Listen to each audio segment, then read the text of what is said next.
Hi, good afternoon, everyone. This is Jeff Castman, and this is Welcome to Tradition. My partner, as always, is Jim De Piante. We are conducting a series of discussions, interviews about questions and points of confusion that are common to many people who are new to tradition. Sometimes we even cover issues that people have had questions about for many years, perhaps their entire lives. They've always wondered why Catholics do that thing or how we say such and such thing. And we've covered those issues as well. So please make sure that if you have questions, especially about the liturgy, that you go back and review previous episodes. Now, to date, we have covered all sorts of things like basic postures and gestures at Mass, how and when to strike your breast, when to make the sign of the cross, when to fold and how to fold your hands. Yes, there is a right way. How and when to genuflect, and even how to sit in the pew properly. We also talked about the fascinating topic of primitivism and the sin of singularity. Now, in last week's episode 4, we talked about the Missa Pontificalis, the Missa Solemnis, Missa Lecta, Missa Cantata, and high and low Mass, and what the difference between all of those Masses and liturgy settings are. We also talked about the when to know how to stand, sit, and kneel at Masses. And it does vary between those Masses. And it does vary in certain places. Local customs sometimes can rule. And we distilled all of those things down to talking about a sung Mass and a low Mass for common use. Now, eventually, we will go into some more details about all of those things. And we do follow your questions on social media and on YouTube. So if you have questions about that, we follow those things. We try to incorporate them into our episodes. Now, on this episode today, we are looking at a very timely topic, penitential practices, things like fasting and abstinence. And there is so much confusion about this, which is why we kind of interrupted our liturgically themed conversations to talk about this, because first of all, it's Lent. This is a time of great penance. But also in just a few days, we have the Feast of the Annunciation. It's one of those really pleasant times where the old calendar and the new calendar align. But because there have been so many changes between old and new, there tends to be lots of confusion among people, not just people who are new to tradition, but people who've been in tradition all their life who don't potentially understand what's changed in the new law and how that affects them. In the old law, this feast was a first-class feast. In the new law, it's a solemnity. They have a lot in common. It's not a holy day of obligation in most places. We're going to cover all of those things today, but it does raise questions. And that's why I have today with me, as always, Jim De Piante, who loves to answer questions, hard ones especially. Welcome, Jim. Thank you kindly, Jeff. All right, so we're going to look at the exceptions. We're going to talk about the rules, but we're covering this now because of the confusion, because of the questions, because people make lots of assumptions, and that, you know what that means if you make an assumption, and a lot of mistaken conclusions because people don't have the right principles. They don't know how to reach the right conclusions. And after all, it is Lent. So we're talking about fast and abstinence. We're talking about denying ourselves. Both have to do with eating. What's the difference between fasting and abstinence? So abstinence is about not eating meat in particular. We're still permitted to eat dairy products, eggs, condiments made with shortening that's made from animal fat is actually permitted. Fish is certainly permitted. There's no requirement that you eat fish. The requirement is that you not eat meat. And a really good alternative in terms of protein is fish. Fasting, on the other hand, is just about eating no food or less food. So specifically, laws about fasting require eating one full meal a day. That's called the main meal, and then 2 smaller meals. Eating between meals is not permitted. Liquids are allowed, including milk and fruit juices. This has not always been the case. Well, I got to stop you right away because every Lent this comes up. We talk about eating fish on Fridays. Some people follow the older tradition of abstaining on Wednesdays and Saturdays also. And there are all of these people that say, well, fish especially if you like it, really isn't a sacrifice. You're having that great salmon, or you're having that lobster or shrimp or whatever, and you enjoy it. So it's not really a sacrifice. Jim, I've got some Sicilian in me, and you're a full-blooded Italian. We all love fish. I don't know if you could be Catholic and not like fish, but what would you say to these people who say it's not really a sacrifice? So the point of all of this is penitence, and it's not necessarily to do something unpleasant. We do penance because we're sinful. So the essence of a penitential practice is not necessarily to do something painful, but to do something that wouldn't be our first choice. In fact, we'll speak to exactly this question a little bit subsequently. Right now, I think it would be helpful to establish just where these penitential practices come from. What is the point? Why do we fast and abstain? And so the first thing that must be said is we do that because we're sinful people. And when we sin, we disturb the balance of justice between ourselves and God. And so now we owe God the honor that we've denied him through our sinfulness. So this is actually the natural law. When we disturb this balance, we now have a debt to God that we have to repay. So the natural law provides for the requirement for penance, but we're also required to do so by divine precept. In the Gospel of St. Luke, our Lord says, unless you do penance, you shall likewise perish. So doing penance is a precept of the natural law and of divine law. Right. So if we are bound by natural law and divine law to do penance, why then does the church make her own laws? So we would be talking about ecclesiastical law, canon law there. Why does she make her own laws? And then why is she so specific about what to do and when to do it? And why does she bind us in such a serious way? Oh, it's actually a service to us in a sense. I mean, the fact of the matter is because of original sin, because of concupiscence, because of human weakness, we are weak. And I mean, truth be told, we're a little bit lazy, or we procrastinate, and we tend to put these things off, or we say, well, I'm going to do that, and we mean well. But to be very honest, most of us are not very demanding of ourselves. And so it's a help, it's an aid for us, for Holy Mother Church to say, do this, and here's the right time to do it. And it becomes also a cultural thing, but she helps us to do what is fitting and to do it when it is fitting. So to do the right thing and do it at the right time. And then it takes that burden off of us. And now we know what to do, and we can do it in that spirit of obedience.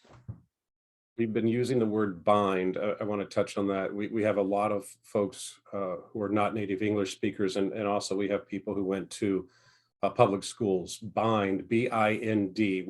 What do we mean in the Catholic sense when we use that word bind? It's a very particular word, and it means strictly that we are obliged under pain of sin to do what the church commands. So in the case of fasting and abstinence, the church formally teaches that this is grave matter. And so we know the conditions for mortal sin. First, it must be grave matter. Second, we must do the thing knowingly and with the full consent of the will. So these things, fasting and abstinence, actually, objectively speaking, bind under pain of sin, and not only under pain of mortal sin. Wouldn't it be better if we chose our own penances? I mean, I know what my needs are better than some old white man who lives in Rome or lived in Rome 100 or 200 years ago. What was a sacrifice to him might not be a sacrifice for me. So you got a lot of Catholics, especially in America, that think this way. They're not used to people telling them what to do. Yeah, we don't like that. Yeah. So how would you answer that? So in fact, this was a crucial part of my own formation or malformation as a Catholic who grew up, who started in tradition, and then the world moved out from under us. I was taught expressly that it is better, it's more meritorious to We're all sophisticated, we're all more mature, and so we should choose, and it's better to choose what we do. That's absolutely contrary to church teaching. It's far more meritorious to do what is prescribed and to do so in a spirit of humility and obedience rather than to do what suits us. So when the church gives us these rules, we're doing what she asks of us, what she demands of us, rather than what suits our own proclivities. You know, we're going to post this video on social media as we always do, and it'll be up on YouTube. And what's going to happen is somebody's not going to like what Uncle Jim had to say, and he's going to ask about your authority to say those things. So you and I are merely repeating the church's teaching on this. Yeah. So can you tell us where skeptics can find these laws? So what we are bound to presently was first put into effect in 1966 by Pope Paul VI, when he promulgated a new set of regulations in his apostolic constitution called penitential. So current practice is governed by the provisions of penitential, but these were then put into current canon law, the code promulgated in 1983. So you can find what we're talking about in the 1983 Code of Canon Law, which, among other things, codified the provisions of Pope Paul VI Apostolic Constitution penitential. You just said something as if it wasn't very groundbreaking, and yet for a lot of trads, they're going to be surprised to learn, because I think that in Vatican II, just everything was thrown out. The baby was thrown out with the bathwater, right? And so they think that the new law doesn't really require anything. And similarly, a lot of folks who've grown up in the Novus Ordo and themselves had malformed consciences don't know that current canon law obliges fasting and abstinence throughout the year. I think you're going to go into more specific about that. That's Code 1251. Everybody can look it up. It's very clear on the internet. Can you delve into these specifics some more? What exactly the church requires of us in the present time? Sure. So first, to abstain from meat each Friday of the year and on Ash Wednesday. So every Friday. Every Friday of the year and Ash Wednesday. Okay. And this binds from age 14 until for the rest of your life. Then to fast on Ash Wednesday and Good Friday. And fasting binds from age 18. So on your 18th birthday through the last day of your 59th year, the day before your 60th birthday, fasting binds. That's pretty simple. It doesn't sound like it's complicated. It doesn't sound like it's very much of a burden. It's not, but not only on the Novus Ordo calendar, as you mentioned, a solemnity, which is the equivalent of what is called a first-class feast on the traditional calendar. If a solemnity falls on a Friday, even during Lent, abstinence is dispensed from. And not only, and this is rather disconcerting. So first, penitential said, and now current canon law says, Episcopal conferences can determine more particular ways in which fasting and abstinence are to be observed. And in the United States, no sooner did Paul VI release penitential when the National Conference of Catholic Bishops legislated that Friday abstinence doesn't bind. We're still supposed to do that, but it doesn't bind under pain of sin, which is interesting, because, I mean, it's an essential principle of any type of lawmaking that a law that has no penalty is really an unenforceable law. So there's no penalty associated with not abstaining on those 52 Fridays of the year, but we're still supposed to abstain. It is a little bit odd in the United States, for example. I mean, even in the United States, the bishops have said you're supposed to substitute some sort of penance, but we don't have a specific penalty if you don't. I'm sure our Lord would not be happy. But are trads bound by these new Code of Canon Law? I mean, can trads just do whatever they want? Are they exempt? In no way. it's easy enough to say, well, there are gross deficiencies in the new Code of Canon Law, and so it doesn't apply to me. On the contrary, we are morally bound, even as traditional Catholics. We're Catholics, and we're bound by the new Code of Canon Law. Very good. So we've covered kind of a lot of the principles, the starting points. What's the bottom line? What are we left with at the end of the day when it comes to this fasting and abstinence as the bare minimum? As the bare minimum, under pain of sin, to abstain on the Fridays of Lent unless there's a solemnity, and to fast and abstain on Ash Wednesday and Good Friday. Okay.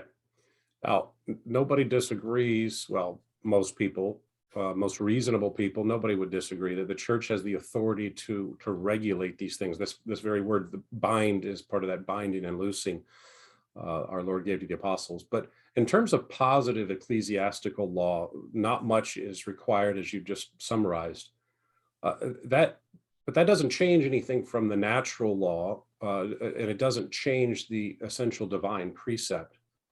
So we already know, as you cited, we must do penance or we will perish. So where does that leave us? Well, we're still weak, owing to concupiscence and original sin. We're still lazy. We still procrastinate. We tend to put things off. And we're still typically not very demanding of ourselves, but we no longer have the help of Holy Mother Church to bind us under pain of sin, to do what is fitting and to do it at the right time. And we also miss out on the opportunity to do what we do out of obedience, which is so pleasing to God and thus more meritorious. We've still got the alternative to embrace our own penances, kind of above and beyond, or in addition to the minimum that the church has required. Many of us have chosen to follow those what we would call the traditional penitential practices, the things that existed in the time of our parents and grandparents and so forth, even if they were abrogated or nullified by previous church laws, positive laws. Can you tell us, if folks want to live in that traditional way, where they can find those laws defined? Well, of course, rules have been progressively relaxed from the very severe rules that existed during the Middle Ages, for example. What we call traditional practices is what was in effect just prior to Penitential in 1966. And those are specified in the previous Code of Canon Law from 1917. So what is required is codified in the 1917 Code of Canon Law. And then the periods, the days on which we must fast and abstain, are defined by the liturgical calendar that's associated with the 1962 Missale Romanum. These laws, these laws back in the old days, did they bind people under pain of sin, and who was bound to observe them back then? Because we know you've already covered what the current law is and who's required, but what about in those days? They certainly did.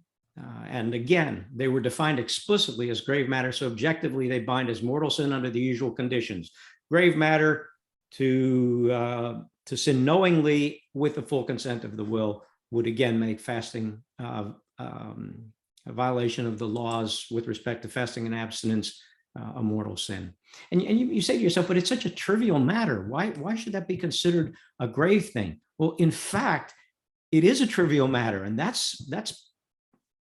it's so essential to our salvation and such an easy thing to do that should we not do it, it's considered certainly grave matter and at least potentially mortally sinful, depending on whether we do it knowingly and with the full consent of the will. So the law of abstinence bound all Catholics age 8 and older. And then the law of fasting bound all Catholics from age 21 to age 60. In the United States and in many other countries, the obligatory fasting age was lowered to age 18. What was it specifically that was forbidden to be eaten, and what was allowed to be eaten? So fasting was pretty much the same: one full meal a day, the main meal, 2 smaller meals that didn't equal the main meal, and then no eating between meals. And then interestingly, beverages such as milk and fruit juice were not permitted. The law of abstinence was pretty much the same: no flesh meat, nor broth made from meat. And then permitted were fish, eggs, dairy products, or seasonings made from animal fat. So you couldn't have bacon with your eggs, but you could have your eggs fried in the bacon fat that came from yesterday's bacon. About, did the old law speak to alcohol consumption? They did not. What about amphibians? So this gets a little bit Our friends tricky. down in Louisiana, right? This gets a little bit tricky. There was great controversy when the New World was discovered. What do you do about beaver? Because beaver was neither fish nor fowl, given its habitat, which was primarily water. I think the verdict was that beaver meat could in fact be eaten on days of abstinence. Frogs, absolutely. Alligator, yeah. Amphibians, yes. Warm-blooded animals, no. We hear the term partial abstinence. What is that about? Why don't we hear that term anymore? So generally, abstinence means complete abstinence, no meat. Partial abstinence is only interesting on days of fast when you can only meet at one meal. Of course, you're not eating between meals, and the meat that you do eat must be eaten at the main meal. So according to the new rules, there's only 2 days of fast. And so Ash Wednesday and Good Friday, and both of these are days of fast and complete abstinence. There are no days of fast presently that are not also days of, there are no days of fast that are not also days of complete abstinence. So the notion of partial abstinence doesn't exist anymore. That would really only apply to people who are voluntarily following the old rules, right? And they want to know. They're just out of a sense of humility and self-sacrifice. They want to know how it used to be done to better discipline themselves and strengthen their fortitude. Right. So in the old law, when were fasting and abstinence obligatory? First, note that they were never obligatory on a Sunday. Sunday was a day of feasting, not a day of fasting. Complete abstinence was obligatory on all Fridays. This abstinence was dispensed from for holy days of obligation outside of Lent. But if a holy day of obligation occurred in Lent, it was not dispensed from. And abstinence was never dispensed from for first-class feasts. So it was only for holy days of obligation, but not if they occurred during Lent. Now, in the United States, holy days of obligation never occur during Lent, as it turns out, because of how the holy days are defined here in the United States. But in other countries, they might, particularly St. Joseph or St. Patrick in other countries might be defined as holy days of obligation, and they typically will occur during Lent. Fasting and complete abstinence were obligatory on Ash Wednesday, the Fridays and Saturdays in Lent. Then, of course, Good Friday, Holy Saturday, the Ember Days, which were the 4 seasonal days, Wednesday, Friday, and Saturday of complete fast, complete abstinence, fast and complete abstinence.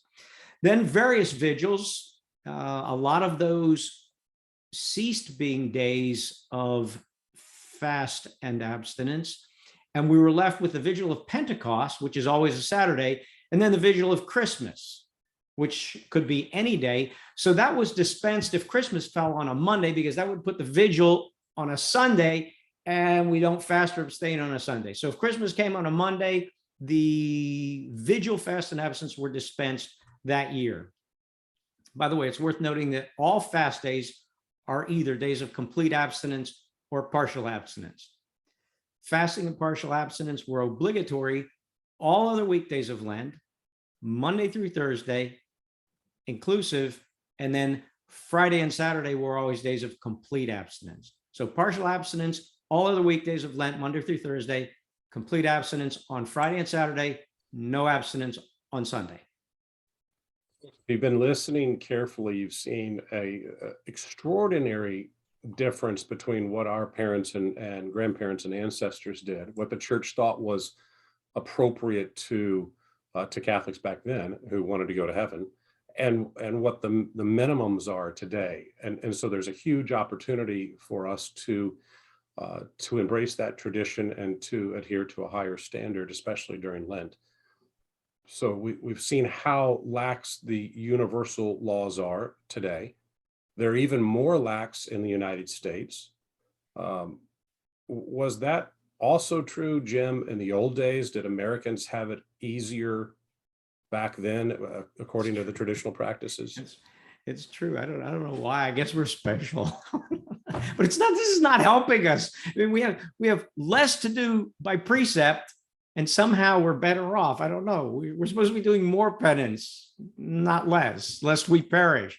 So current rules, lax as they may be, are more lax in the U.S., but that was true even under in the pre-penitential days. There were several days of fast and complete abstinence that were reduced to fast and partial abstinence. So Saturdays during Lent had been days of complete abstinence. They were reduced to partial abstinence. Likewise, the Ember Wednesdays and Saturdays were reduced to partial abstinence. Fridays remained days of complete abstinence. And then the Vigil of Pentecost, which was the last remaining vigil, was reduced to partial abstinence instead of complete abstinence. Then liquid, including milk and fruit juices, were permitted at any time of the day. But I love this phrase, but other works of charity, piety, and prayer for the Pope should be substituted. But who knew that and who did that in order to compensate for the more lax rule of allowing people in the United States liquids, including milk and fruit juices? Let me stop you and ask, do you think that there was this sense that Americans were, pioneers, and they were out, literal pioneers, I mean, and they were out digging and hunting and chasing and fighting Indians and being hunted down by buffalo and strange creatures, and so the laws that Europe had come to live with and their soft lives just were too much for Americans? Or what was the background on this? No, it's nothing so noble. See, the law itself actually permitted someone who was engaged in rigorous physical activities to be excused from fasting and abstaining. Honestly, most of what I've read has suggested that the real reason is because we're slack. We have such very soft lives. In fact, most of these changes didn't come about until life got really kind of good in the United States. Yeah. So, so speaking of life being pretty good in the United States, we are very fond of our secular high holy days, of which Thanksgiving holds a very special place. And it's good to be grateful, of course.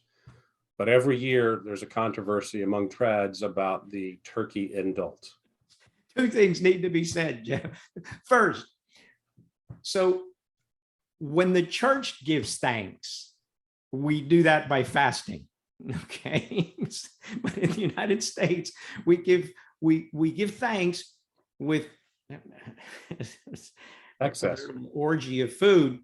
Yeah. And then we have this massive quantity of turkey left over. We all want to eat it on Friday after Thanksgiving. So once we were given the possibility to do that, it was referred to as the turkey indult for Friday after Thanksgiving.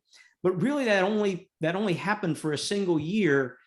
And there's no evidence, it's controversial, but there's no real evidence that it was ever intended to persist beyond that first year. And on a practical note too, if you have been intemperate on Thursday of Thanksgiving, the very last thing that you should want is to continue that intemperance for another day. Yeah. I mean, it makes perfect sense, frankly. I mean, you don't have to be very pious to say, if you were intemperate on Thursday, you ate too much turkey and all that great stuff. Take a day off, just one day, Right. fast, maybe certainly abstain, and maybe you can also fast on Friday. And then guess what? The beauty of refrigeration, that food will still be there on Saturday, right? Yeah, this so-called indult, turkey indult, actually was in the 1950s. I'm almost certain. Everybody had a refrigerator in the 1950s. So yeah.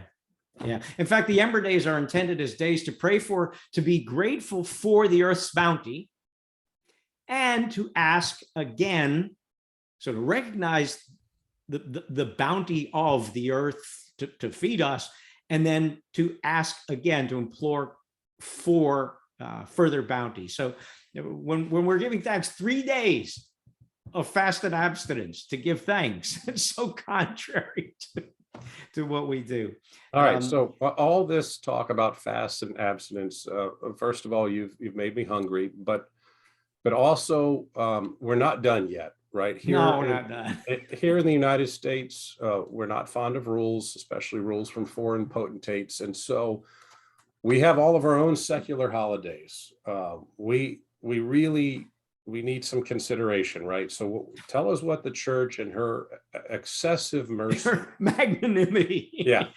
She's not doing us any favors, though. So because the United States is the United States, and we have sort of this quasi-liturgical year built around the high holy days, the pinnacle of which is the 4th of July, bishops were authorized to dispense from fasting. So if, for example, the 4th of July came on a Friday, the bishops could and typically did dispense us from abstinence on the Friday. And so any secular holiday that fell on a Friday, we were dispensed or potentially dispensed, but that was typically the case. Yeah. So. And I have been told, I don't know if you found this in your research, but I have been told more than once that if you were to fast or abstain on a high holy day, such as July 4th, that is an act of sedition. There's so much in the history of this country. There's so much antipathy toward the faith and the Catholics who adhere to the faith that such a thing is not surprising. There was a great deal of and this. I mean, we can't kid ourselves. This attitude toward the church and toward the faith that influenced Catholics in the United States and the Catholic hierarchy within the United States certainly influenced this legislation from the church. There's no question of that. So we've covered a lot of ground here. Given that the current practices are so lax, should we assume that the old practices are still in some way binding? You'd have a lot of people out there who suffer from scrupulosity, or they don't know if they're doing enough, and they've kind of gotten themselves worked up about the crisis in the church, and they want to do more. Are the old practices in any way binding under pain of sin? Absolutely not. In terms of, we're bound by church law, and right now church law is the 1983 code, and that's what binds. But we are not dispensed from the natural law nor divine positive law. So unless you do penance, you shall likewise perish. It's just that we're on our own to do penance so as not to perish. All right, Jim, we're already over kind of the time that we have established for these, because let's face it, attention deficit disorder reigns in our society. But one last question. It bears pointing out that Lent is not only about penitential practices, it's also about prayer and almsgiving. Those things are obligatory as well. But with respect to penitential practices, what can we do as trads of goodwill, as people who love God, who want to grow in holiness? What can we do? Now, the obvious choice is to do what so many of us do, and that is to just simply adopt the pre-penitential practices, the so-called traditional practices. But we can also do other things in terms of practicing self-denial. I mean, things like less social media time, or just quit watching television altogether. And then these things which are often denigrated, to give up sweets or chocolate or bourbon or beer or coffee, to deny ourselves lawful pleasures is really important, because through habits of self-denial in these almost trivial things, we cultivate the ability to deny ourselves much bigger things. And then when we're faced with temptation, we've been to the gym of self-denial, and so we're strong and we can deny ourselves big things because we have lots of practice in little things. So those little things that we do are so often denigrated, they shouldn't be. But we can also embrace other practices. So rather than not partaking of lawful pleasures, we can do things that are maybe a little more difficult. I mean, trivial things, maybe take the stairs instead of the elevator. Get up earlier to do spiritual reading, or adhere more rigorously to the timetable that we set for us in terms of going to bed on time, waking up on time, having meals on time, saying family prayers together. Just resolve to do those things more and better, and cultivate habits that we can take into our daily lives after Lent is over. So Lent is the time established by the church to strengthen ourselves spiritually in terms of gaining grace. But remember, grace builds on nature.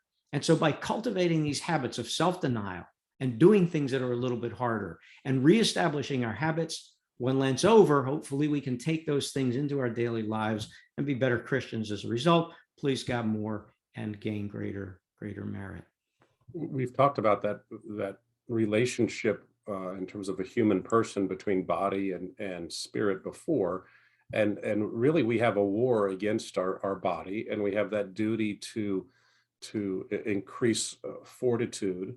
And we know that it takes, you talked about habits, we know that it takes about 30 days to form a habit. So Lent really is a great time to develop these habits of self-discipline, whether it's spiritual or physical. Jim, thank you so much for covering these topics. I've got a lot more questions for you about fasting and abstinence. I'm sure that over the next 7 days, we'll accumulate more. I propose let's continue this episode next week and continue to talk about fasting and abstinence and mortification. Is that good with you? It sure is. I'm ready for that, Jeff. Great. Well, thank you for joining me again on this episode of Welcome to Tradition. We've been talking about fasting and abstinence, both what the church requires of us today and what she has required from us in the past, and the principles that provide that foundation for why we fast and when and why we abstain and so forth. I hope you've enjoyed this episode. Please share with us your questions. Share this episode with your friends, and we'll see you next week. Thanks again, Jim. Thank you, Jeff. God bless you.